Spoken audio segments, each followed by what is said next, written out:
మనం దేవుని నమ్మినప్పుడు దేవుడు మనకు ఆయన కృపను అనుగ్రహిస్తాడు.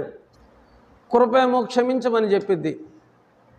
ఎంత ఘోర పాపినైనా క్షమిస్తాడు, ఆయన కృపగలవాడు. నమ్మువారు ఆయన కృప చేతనే అనగా క్రీస్తేసునందలి విమోచనము ద్వారా ఉచితముగా నీతిమంతులని తీర్చబడుతున్నారు. యేసు ప్రభువారు మనల్ని విమోచించాడు, పాపము నుండి మనల్ని విడిపించాడు, పాప కోపము నుండి మనల్ని తప్పించి రక్షించాడు. ప్రియమైన వాళ్ళారా, ఎలాగున యేసు ప్రభువారు మనల్ని విమోచించాడో మనం చదువుకుందాం. చూడండి, మీరు మీ సొత్తు కాదు.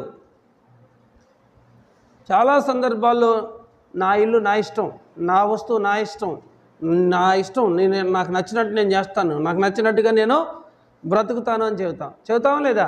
నా ఇష్టం, నేను ఇంతే, నేను మారను అంటావా? అంతేనా?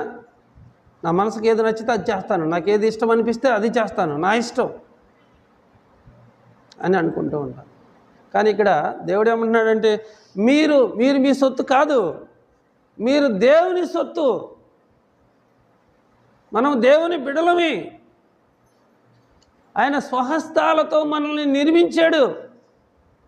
ఇంతవరకు ఆయన మనల్ని కాపాడుతూ వచ్చాడు. అయితే మనలో పాపం ఏలుబడి చేస్తుంది కనుక దేవుని యొక్క ఆశీర్వాదాలు పొందుకోలేకపోతున్నాం.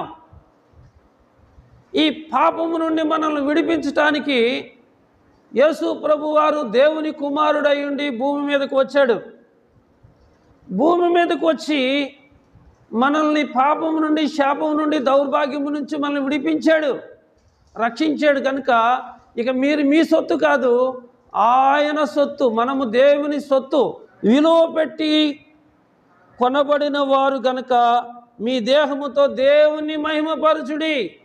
దేవుడు మనకు మంచి శరీరాన్ని ఇచ్చాడు, మంచి రూపాన్ని ఇచ్చాడు. మంచి రూపాన్ని ఇస్తే లోకములో పాపంలో పడిపోతున్నాం.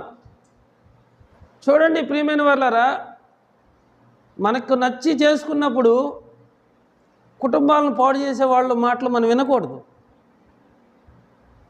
చూడండి, అందం వ్యర్థం, సౌందర్యం మోసకరం. అలాగే మనకు సంబంధించినంత మట్టుకు ప్రతిదీ మన సొత్తే, కానీ మనం దేవుని సొత్తు అన్నటువంటి విషయాన్ని మాత్రం మీరు మర్చిపోవద్దు.